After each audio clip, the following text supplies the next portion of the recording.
In high school, I learned that there's a hierarchy to friendship. At the very bottom are the acquaintances, the people you tolerate because they'll lend you a calculator in math class. Then there's the few that I gravitate towards because we do group work together. Then the 3 or 4 that I might share secrets with or hang out with outside of school. But at the very top, is the best friend. And what sets them apart from everybody else is 2 things. 1, they will always have your back. And 2, nothing is unforgivable. Like, say, for example, you find a dead body under the mattress of your hotel room. This is the person that you are going to call to get you out of that situation. Okay, thank goodness you're laughing. That's a movie reference, not this story. This story is about my best friend, Cindy, and my second best friend, Tamara. Now, Tamara knows she's my second best friend, and she's trying really hard to move up the pyramid. So when we're in 6th grade, she thinks I'll think it's really cool if she shows me how to shoplift. Spoiler alert, I find it very cool. So we go into the dépanneur after school, and she shows me how to slip candy into my pocket. Now, shoplifting is the equivalent of peekaboo for a toddler. I mean, you know how it's all going to play out, but the excitement, the anticipation, that's pretty intoxicating. And by the time we get a little bit older and we're in high school, now Tamara shows me how to steal more expensive things, like makeup. And in high school, I don't really like wearing makeup. I'd much rather hide my insecurities in like a more grungy, slobby look. But it's easy to steal.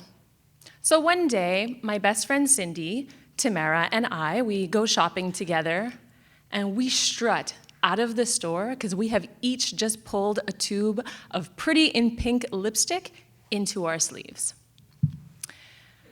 Yes. And I mean, it's hard to explain, but I've got this like sense of accomplishment. Like, see, I'm not the goody-goody everybody thinks I am, and I actually can do something cool.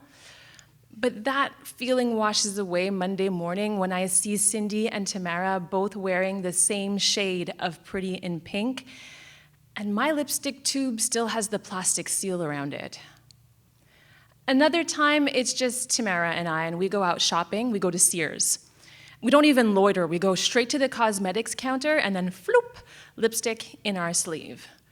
We walk out of there cool as cucumbers, into the mall, into the HMV, but we can't quite figure out how we're going to slide cassette tapes into our sleeve.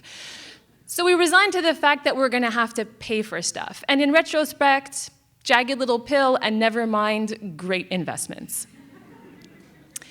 But before we get a chance to actually pay for our stuff, I feel this really heavy, strong weight on my shoulder.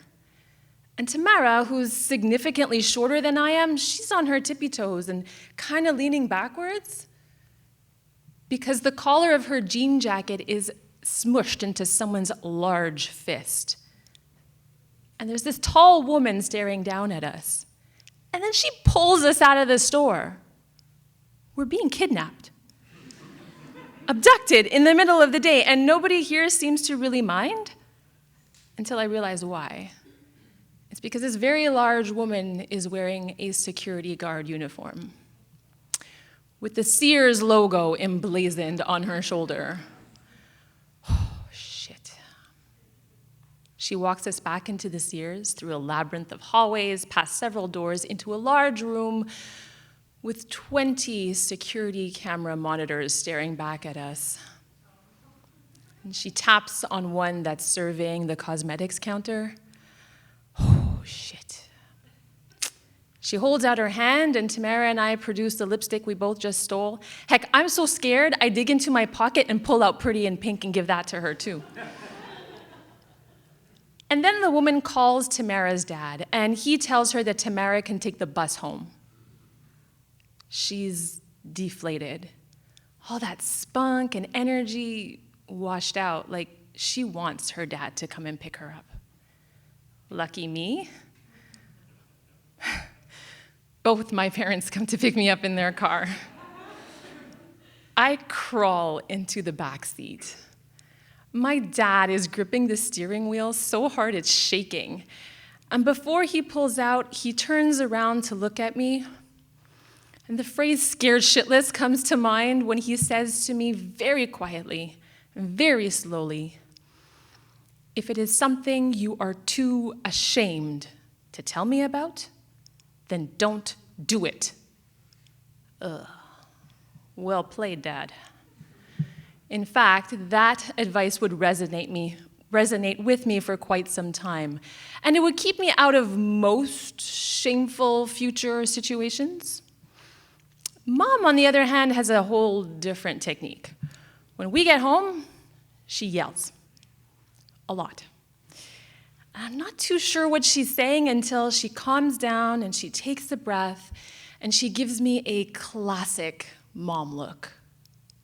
Now, as you know, there is a hierarchy to mom looks. At the very base of the pyramid are the "I love you even though you're loud and obnoxious" looks. Above that are the "okay, that's enough" looks. A little higher up are the "do that one more time and you will feel my wrath" looks. But at the very top is when she lowers her head and you know she's going to ask you a question. And the look is mixed with, "I will love you no matter what. But if you lie to me right now, I will turn you to stone and you will crumble to a pile of dust and disintegrate." And that's exactly the look she gives me when she asks me the worst possible thing she could ask. "Did your best friend, Cindy, ever steal anything?" My best friend? The girl at the top of the pyramid who, if I find a dead body under my mattress in my hotel room, this is the person that I am calling to bail me out? I don't want to sell her out. Yes, Cindy's stolen before.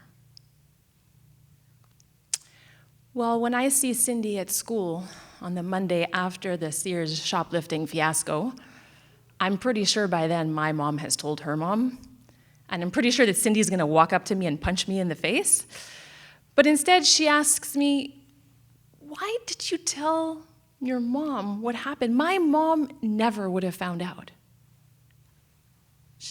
She looked at me. And Cindy gets it. She understands because she's got my back. And this is not unforgivable.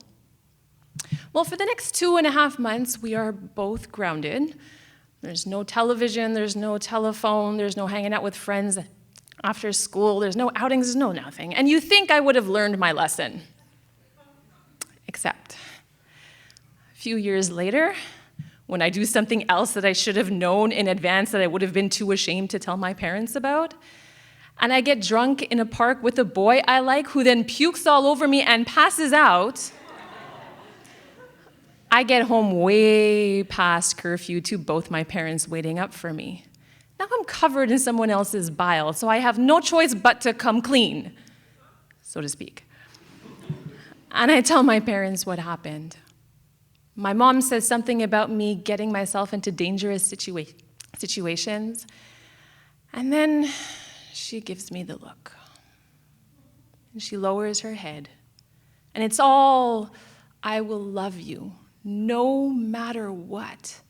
But if you lie to me right now, you will turn to stone and you will crumble to a pile of dust and disintegrate." And she asks me, "Did your best friend Cindy have anything to do with what happened tonight?" And I think back to the panic phone call earlier that night, after the boy passed out and I had to walk through the park across the street to the dépanneur to make change to call her from a phone booth. And Cindy arrived not 10 minutes later. Not happy, not impressed, but still, no questions asked. And so I look at Mom and I say, "Nope. Cindy had nothing to do with this." Because I may have made a couple of mistakes and gotten caught, because apparently I was really bad at being rebellious. But I wasn't going to make a mistake with my friendship. I mean, that's just not something you risk twice. Thank you.